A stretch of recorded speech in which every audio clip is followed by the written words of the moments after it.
bwe muli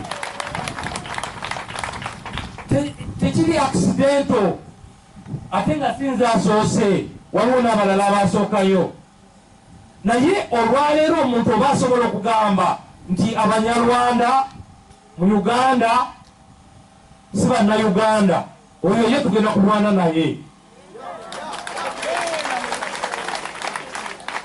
Ensonga etulese wano tuzze kubeera nga tuba mobilizinga nti muzuukuke. Bagenda banyaga ebintu byonna bye mumaze endaku nga mukola amataka. Tosobola kubeera na ttaka lya Mairoland nga toli munnayuganda. Abantu baffe bali mu kufa nga balwadde obulwadde bwa kansa nga balina ne kapasite esobola okubatwala okufuna specialized service mu India olw'okuba passport yabuze. Waliwo abantu bangi nnyo babadde balimba abanyarwanda nanti kakati eryeggwanga mulikyuse mweyise bino mukole biki. Waliwo omuntu alina obuyinza okukyusa eggwanga. Eggwanga Katonda yalikuwa. Eggwanga Katonda ye yatuwaffe okubeera abanyarwanda. Obunnansi basobola okuzanyiramu bwe bati naye ate nabyo tetujja bikkiriza. Waliwo wano olukiiko lwali lugenda mu maaso ne batuyimiriza abasecurity baafuula abanyarwanda ku bintu y'abanyarwanda bizinensi. Omuntu wekasanda alima bamuteekako fayiro nene nti oyombega w'e Rwanda ne bakunyagaliko byoyina mu lukujjukujju. Ebyo tebigenda kusoboka, tetugenda bikkiriza. Yensonga lwaki olwaleero tuli wano era ensonga etuleese yakubeera nga tuba mobilizinga nti muzuukuke tukwataganire wamu tukyuse akawaayiro 10 ke bakozesa okufuula abanyarwanda emmomboze mu ggwanga ya Uganda.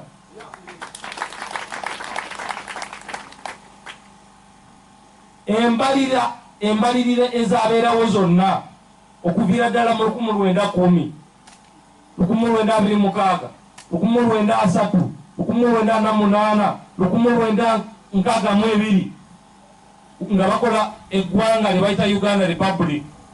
Abanyarwanda sensasi zaali ziraga nti twali namba 5 abantu abaali basinga obungi. Ng'ovudde ku Baganda Banyakole Basooga Bateeso abanyarwanda nga bye baddako. Olwaleero omuntu n'agamba nti abo ne mu sensasi ndowooza ezayise mwazirabye bagambye nti abo bo tebaliwo wano. Ebyo byakuwuddiisa era ffe tetusobola kutta mu nsonga ezo. Tebatubaze, tebabyogeddeko. Abanyarwanda twagala butuuze esinakutwala. Twagala ensonga eno ekolebweko.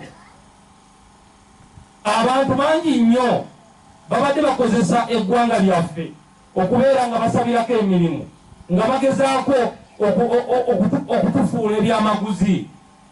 Ebyo byonna byonna tetugenda bikkiriza okujjako nga akawaayiro 10 kakoze eki. Kubanga akawaayiro 10 ako ke baakozesa okubeera nga abanyarwanda batusembezayo nga mu nsonga z'okubeera nga tutudde mu nnyumba tebatuleka ku lubalaza. So n'olwekyo abantu b'e Kasanda mbeebaza nnyo abavuddeyo ne mujja mu bungi bwe muti okubanga mubadde mulina omutima ogwo omugumu yadde nga babatiisatiisa nga babagamba ebigambo ebitaliiyo naye olw'okuba nti ensonga eno nkulu nnyo ne mubeera nga mwatudde wano okuviira ddala ku makya okutuuka ssaawa zino nga mutulinze. Ekyo kiragira ddala nti muli bamalirivu okulwana ensonga eno egguke. Tetugenda kwetiirira ku nsonga etukwatako ey'obutuuze ng'abantu bakozesa olukujjukujju okubeera nga batulaga nti tetusaanidde.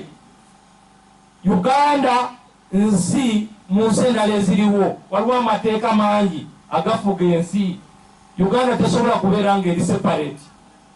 Abantu baffe ensonga lwaki twavaayo ne tuyimirira tulwanira ensonga eno. Waliwo omukazi eyagenda okusaba passport olwamala okutuukayo nga bamulidde sente ze zonna ne bamugamba togenda funa passport ewaabwe wali Kyenkwanzi. Olwamala n'agula amafuta n'ayiwa ku nnyumba n'abaana be n'abantu be yalalabire bonna ne bazikira ne bafa.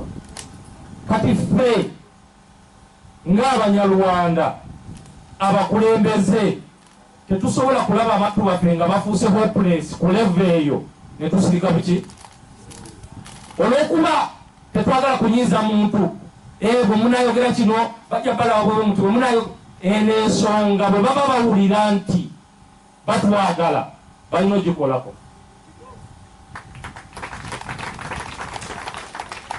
Baleme kuwuddiisa nti Abanyarwanda tetutegeera oba emyaka 3 giwedde nga bali mutulimba nga bawandiika mu kibanyi nti Abanyarwanda nabo Bannayuganda Indigenous Community. Lwaki olwaleero abantu baffe baba mu pasipoti? Lwaki olwaleero endagamuntu abantu bazikwata ne bazibajjako we baagalidde? Ekyo kiraga ki? Kiraga nti waliwo ekikolwa ekirala ekijja ebintu bijjira mu phases. Okwate mu 82 ng'agoba Abanyarwanda mu Western Region eyo nze nali sinazaalibwa naye twabiwulira byatandika bwe biti era ne bagoba Abanyarwanda n'ekiki ekyaddako Okwate nga tannafa ng'ali Zambia we yali yaddukira bamubuuza kiki ky'otagenda kwerabira. Yagamba nti kyesigenda kwerabira y'ensobi gye nakola ey'okugoba Abanyarwanda.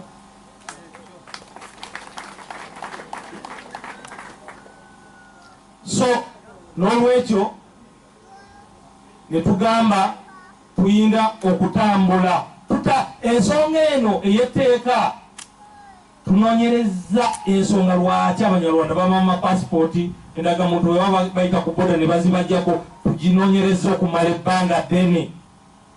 Kwe kufuna omwana wammwe Honorable Dr. Mukasambidde munnamateeka omukugu ne mukubira essimu ne mugamba sebo oli mukwano gwange oli muganda wange ne nkwagala nina ensonga ze njagala okubuuza gwe nga munnamateeka waliwo ebintu byokozeko byemmanyi.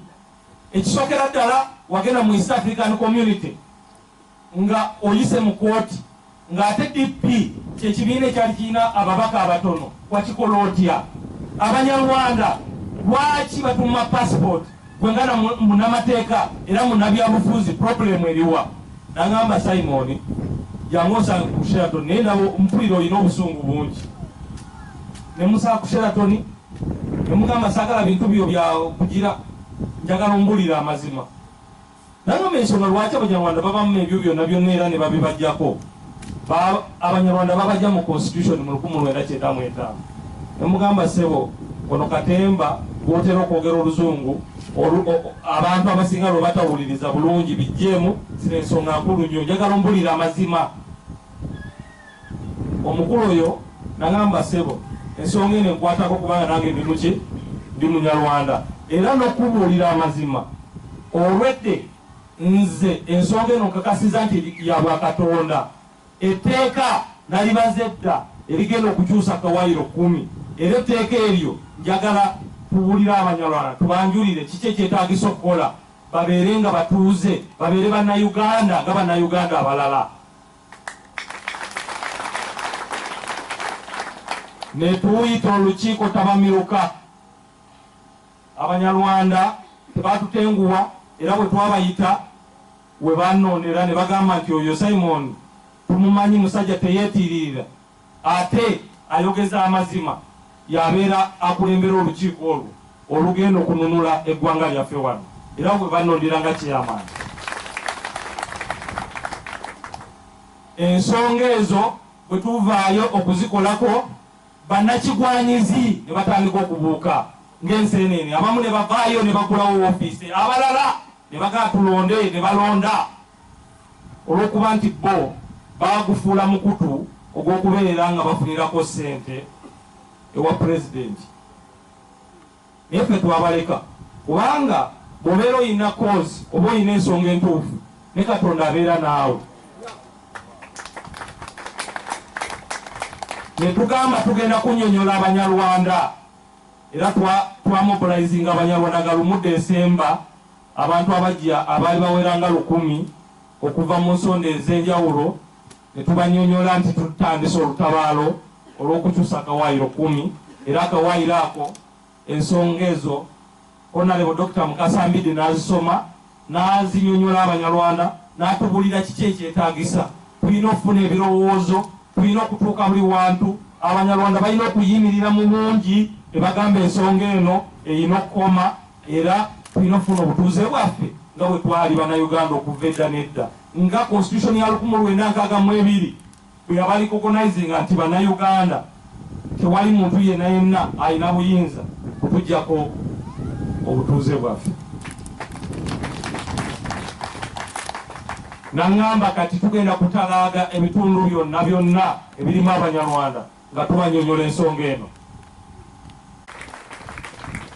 Izi mpamvu n'iz'abanyarwanda.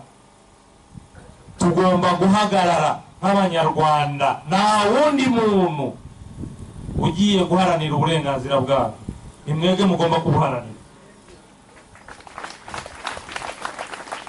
Uburenganzira ntabwo ari ibyo kurya, ntabwo ari umugati bashyira kuri table umuntu agafataho tosi akagenda. Uburenganzira abantu baraburwanira.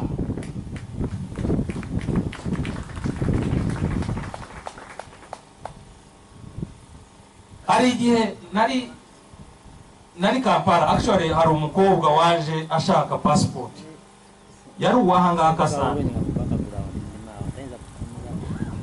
bamwe nta nubwo bazi Ikinyarwanda. Arangije bamubajije ibyo bamubajije, arangije baramubwira ati wowe ntabwo wabona passport zijya hehe y'u Rwanda. Rero izi mpamvu ngaha nuko hari abanyadini, abapasiteri bafite insengero zikomeye baduhamagaye baravuga ati mutarajya ahantu hariho hose kubera ibintu byo murimo kunyuramo, tubanze tubasengere.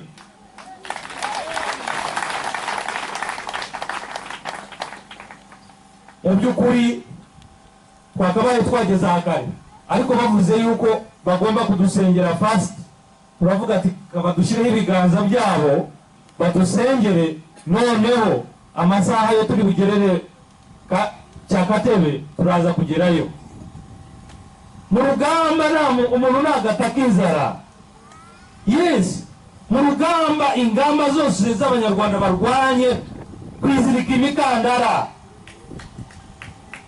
Hari abamamagaraga bambwira yuko abantu batariye, abantu batagize, iyo bakwambuye ubwene gihugu baba bakwambuye buri kimwe, baba bakwambuye agaciro, baba bakwambuye ibyawe, baba baguhinduye ubusa. Ntabwo twakwemera ubusa muri iki gihugu. Iki ni igihugu cyacu.